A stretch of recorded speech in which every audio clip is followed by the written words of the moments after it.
Aduh, make upku luntur terus nih.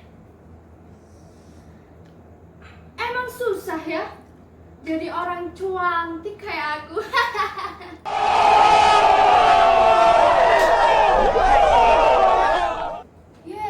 Sirik aja.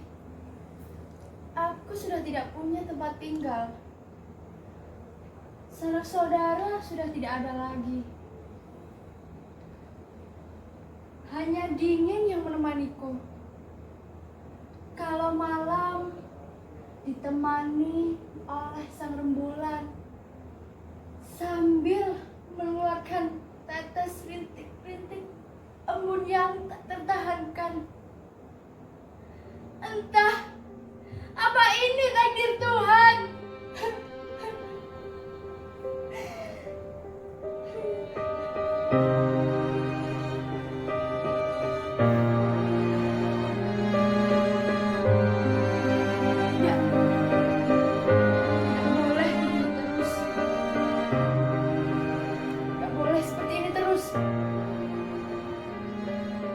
Aku seperti ini terus.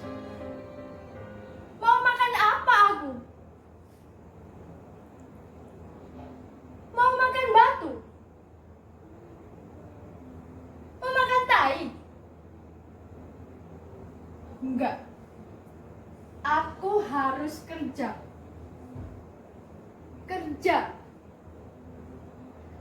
Kerja apa aja bisa kok. Jadi penyanyi? Oke. Dia Isabella, lambang cinta yang lara, terpisah karena ada yang berbeda. Mau jadi apa lagi? Mau jadi akuntan? Walaupun wajahku seperti ini,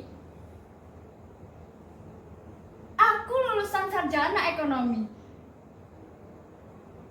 10 tahun loh aku kuliah. Meskipun dengan sangat terpaksa.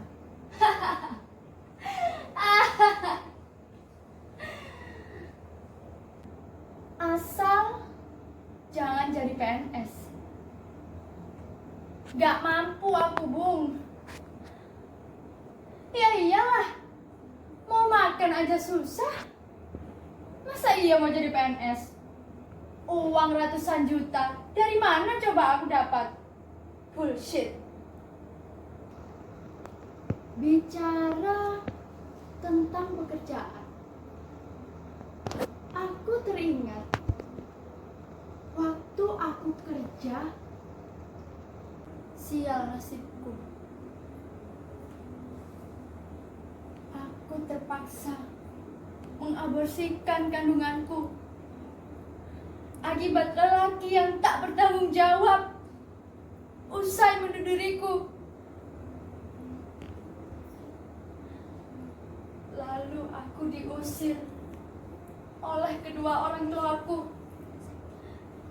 karena telah dianggap sebagai aib di keluargaku. Aku tak tahu harus kemana.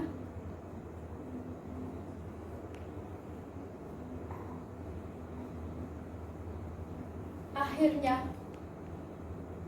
aku menjadi TKI. Kerja sebagai TKI di negeri jiran Malaysia. Kerja sebagai babu. Dengan berbagai birokrasi yang berbelit-belit.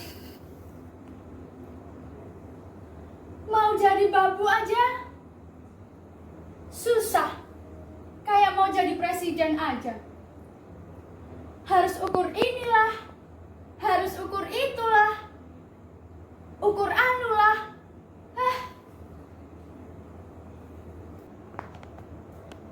Birokrasi yang begitu panjang lebar, yang entah buat apa. Masih aja ada pemerintah yang mau menilap uang rakyat kecil yang hanya punya cita-cita sebagai babu.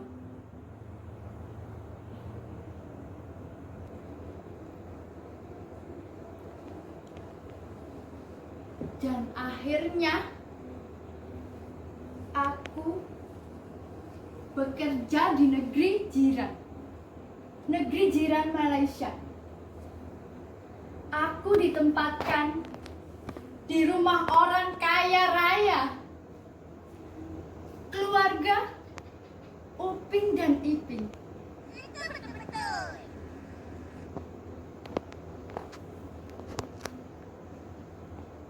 Saat pertama aku datang, aku disambut dengan hangat, dengan baik oleh tuan rumahnya.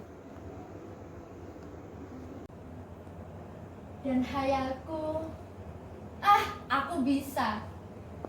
Aku bisa. Hanya dengan kerja sebagai babu. Bayangkan, sebulan aku bisa dapat gaji 2 juta. Bahkan lebih. Hampir sama kan?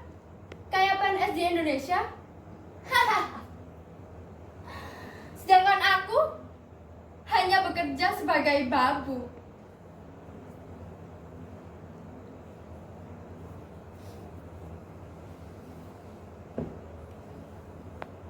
Saat aku pertama bekerja, aku bekerja dengan sebaik-baiknya.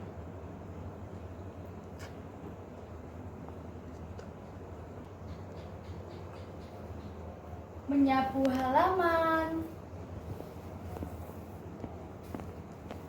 membersihkan kaca, membersihkan meja, mencuci baju, mencuci piring, memasak nasi. Semua aku lakukan dengan sebaik-baiknya. Jangan sampai aku mengecewakan tuanku.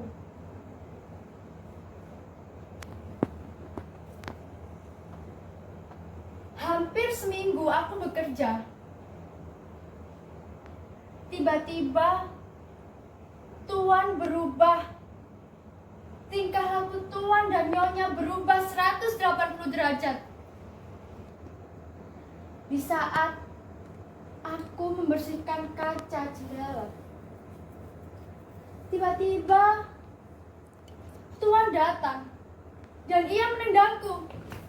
Aduh. Tetapi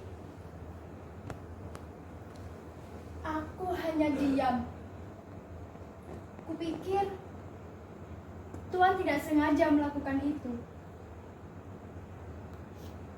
Saat aku merebus air, tiba-tiba nyonya datang dan mengambil air panas itu, lalu menyiramkan ke hampir separuh punggung mulusku. Kukira punggungku melepuh. Ternyata hanya merah saja.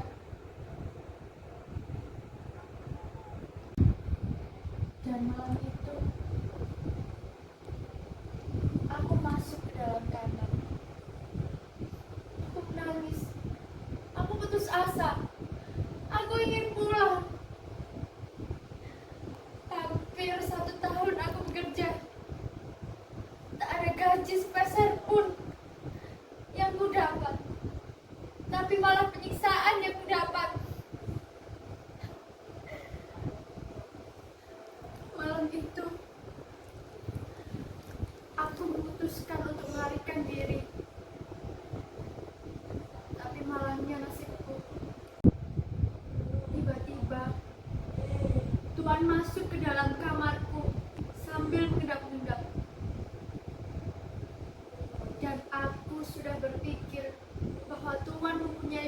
yang jahat kepadaku.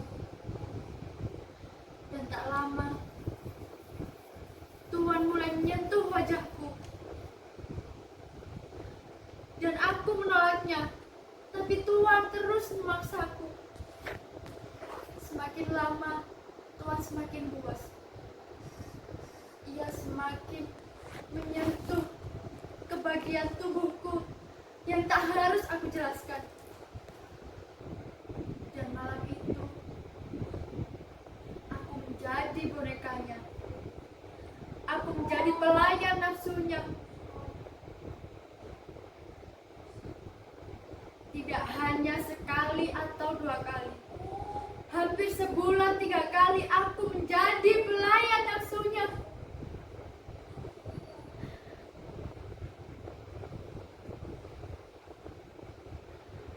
Saat itu malam hujan turun. Tepat sekali suasananya untuk membuat tamat. Pukul 2 dini hari, Tuhan masuk ke dalam kamarku seperti biasanya sambil mengendap-endap.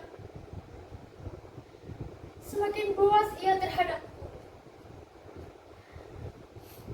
Aku berusaha melawan, tetapi genggaman Tuhan semakin kencang dan aku terlentang. Semakin aku merontak, semakin kencang Tuhan memaksaku. Dengan terpaksa, aku mengambil pisau yang telah kupersiapkan di bawah bantal, tusukkan ke tepat dadanya. Darah bersimbah kemana-mana.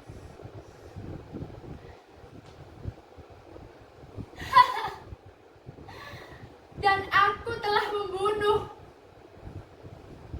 Seketika malam, rumah menjadi ramai. Aku dijebloskan ke penjara Malaysia.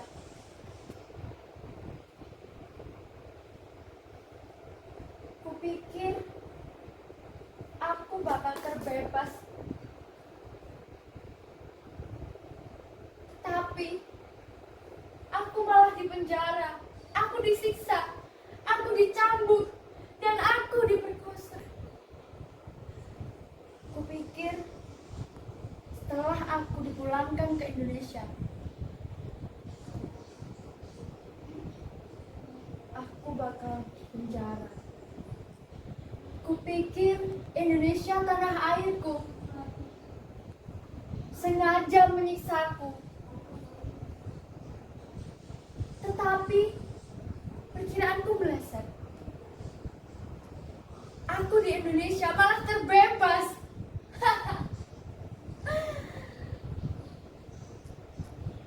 Daripada aku tidak makan, lebih baik aku menjadi kupu-kupu malam.